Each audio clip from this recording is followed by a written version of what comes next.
Kuna habari imekera wa Kenya sana jana, ambayo tuliona vijana fulani wakikanyaga bendera ya Kenya.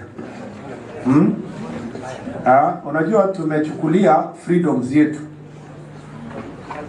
kwa mzaha. Tumesahau kwamba tuko na National Flag, Emblems and Names Act. National Flag, Emblems and Names Act, ambayo inasema kwamba haikubaliki mtu yoyote kudisrespect bendera yetu hata kwa matamshi.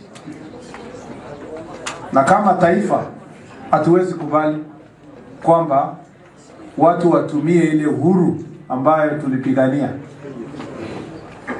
kuharibu bendera ya taifa la Kenya. Na Mheshimiwa IG, tafadhali, wa Kenya wanataka sisi kama idara ya usalama tuchukue hatua ya kisheria kuhakikisha wale ambao wanahusika wamechukuliwa hatua ya kisheria. Tuliongea na wewe jana kuhusu hiyo.